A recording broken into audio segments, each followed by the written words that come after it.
नमस्कार, मैं नवीन जायसवाल, 4PM राजस्थान में आपका स्वागत है। राजस्थान के विधानसभा चुनाव में इस बार जिस नेता के भाषणों की सबसे ज्यादा चर्चा हो रही है वो है ओसिया से कांग्रेस विधायक दिव्या मदेरणा।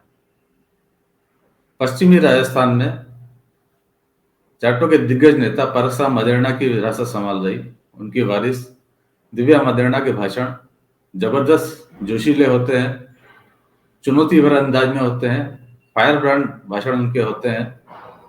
उनके समर्थक उनके भाषणों पर जमकर तालियां भी पीटते हैं। इन भाषणों के अंदर दिव्या मदेरणा अपनी निजी जिंदगी के बारे में भी बात करती हैं। वो बताती है कि उन्होंने विवाह क्यों नहीं किया। वो अपने राजनीतिक संघर्ष की बात करती हैं कि कैसे उन्होंने विरासत संभाली। और हर भाषण के अंदर अपने पिता महिपाल मदेरणा को याद करना नहीं भूलती हैं। महिपाल मदेरणा एक बड़े बहुचर्चित मामले भव्य देवी हत्याकांड के अंदर आरोपी रहे थे। उन्हें जेल हुई थी। सीडी कांड भी बड़ा चर्चा में रहा था। लेकिन उसके बावजूद दिव्या मदेरणा अपने पिता को हर सभा के अंदर याद करती हैं। पिता पुत्री का जो प्रेम है वो हर बार दर्शाती है। पिता के प्रति उनके मन में क्या सम्मान है वो दर्शाती है। इमोशनल कार्ड खेलती है ऐसा कहा जा सकता है, लेकिन उनके भाषणों के अंदर इमोशनल कार्ड में भी आंसू नहीं होते हैं, ललकार होती है, चुनौती होती है। अपने विरोधियों को कहती है शेरनियों की तरह लड़ूंगी। और समर्थकों को ये भाषण उनके बड़े पसंद आते हैं। पहले मैं आपको उनका एक भाषण सुनाता हूं कि अपने पिता महिपाल मदेरणा को उनके अंतिम रात को उन्होंने कैसे याद किया। घड़ी पहन कर आई हूं। ये घड़ी उन्होंने मुझे जब ऑपरेशन करने जा रहे थे, मैं और मम्मी है बंबई के अंदर, तो उन्होंने मुझे कहा 3 चीज लेके आना दिव्या जब मैं ऑपरेशन थिएटर से आ जाऊं। उनको पता था कि वो अगले 48 घंटे के लिए सेडेशन में रहेंगे क्योंकि बहुत 11 घंटे का बड़ा ऑपरेशन था। उन्होंने कहा एक पेन, पेपर और मेरी घड़ी लेकर आना। और आप सोच नहीं कर सकते कि ऑपरेशन के बाद रात को 8 बजे वो थिएटर से निकले। सुबह 8 बजे जब उन्हें होश, मतलब वो सेडेशन में थे, भारी सेडेशन के अंदर, उन्होंने आंखें खोली, मुझे देखा और पहली चीज कही दिव्या घड़ी लाई हूं, घड़ी घड़ी। और मैंने उनको घड़ी उनकी कलाई पे पहनाई। ये आईसीयू के अंदर फिर उन्होंने अपनी नींद में ऐसे पेन पे लिखा और नर्स को लिख रहे थे। नर्स ने कहा घड़ी साइड में बांध देती हूं। उन्होंने कहा नहीं सिस्टर, ये घड़ी है समय के इस चक्र पे, और सेडेशन में थे, इसकी एक होलिस्टिक अप्रोच होती है, मतलब इसकी एक संपूर्ण रूप होता है इसका। मेरे पिता जब अपने जीवन की आखिरी सांस, वो आखिरी रात, मैं और मेरी मम्मी उनके सिरहाने बैठी थी। मुझे डॉक्टरों ने बता दिया था 1 साल पहले कि 1 साल से ज्यादा नहीं निकालेंगे। वो जब भाग्य कोई आपको निकाल के बता दे तो एक एक दिन नहीं निकलता। एक एक दिन ये लगता है कि कम हो रहा है। फिर उन्होंने कहा 2 महीने निकालेंगे, अब 1 हफ्ता निकालेंगे, अब 2 दिन निकालेंगे, और अब ये ज्यादा से ज्यादा ये रात या 1 दिन निकालेंगे। वो पूछो क्या बीतती है। ऐसे पतरी मेरे को नहीं देखनी, भगवान न बताए। वो समय नहीं निकलता जब आपको समय की इस घड़ी पे ये पता हो कि जाने वाले हो। वो बढ़िया है जब नहीं पता हो एकदम से ले जाएं, लेकिन साथ वाले को जब पता हो कि आपके जीवन की सबसे, आपके जीवन की अस्तित्व की पहचान जा रही हो, तो क्या बीतती है। मैंने उस रात कहा कि आपको नींद आ रही है, मैं घड़ी खोल देती हूं। उन्होंने कहा नहीं, मेरी घड़ी नहीं खोलना, मैं रात को भी टाइम देखूंगा। मैंने ये घड़ी चाडी में उनके पार्थिव शरीर से उतारी थी और आज पहनकर आई हूं। समय के इस चक्र पर ईमानदारी और हौसलों की लड़ाई लड़ने आई हूं। दिव्या मदेरणा का यह हौसला सिर्फ उनके भाषणों में ही नजर नहीं आता है। ग्राउंड पे भी वो उतनी ही जुझारू नेता है, उतने ही लड़ाकू नेता है, और किसी के भी खिलाफ मोर्चा खोलने से डरती नहीं है।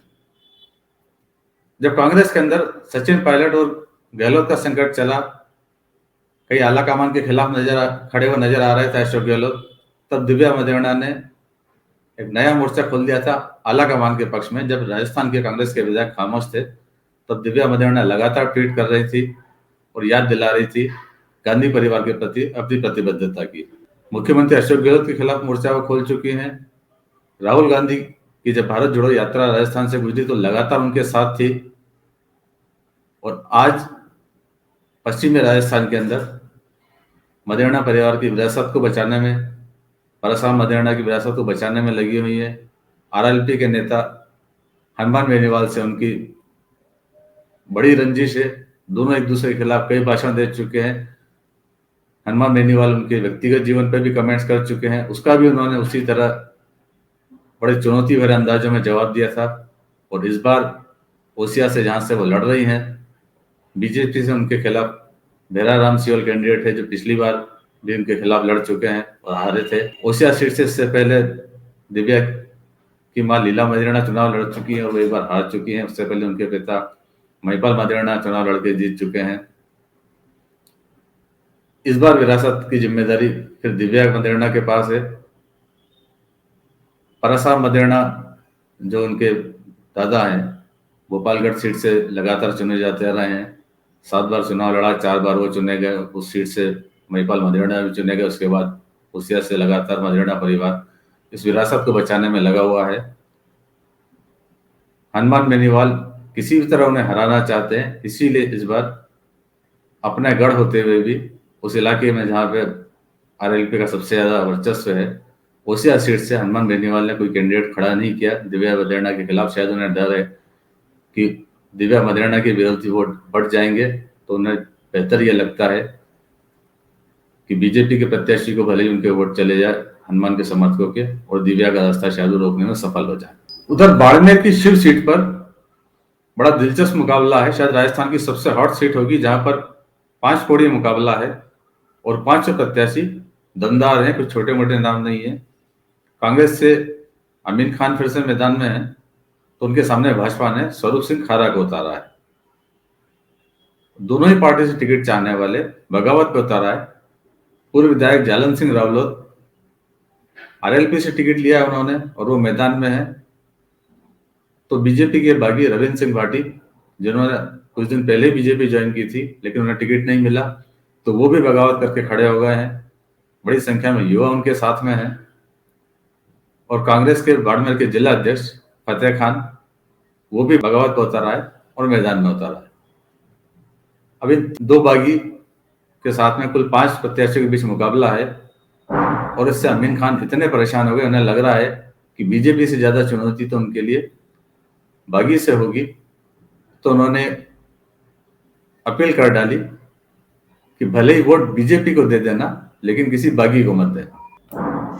वोट है, आप मेहरबानी करके कांग्रेस को वोट देना, जिसने 5 साल बहुत ज्यादा काम किया।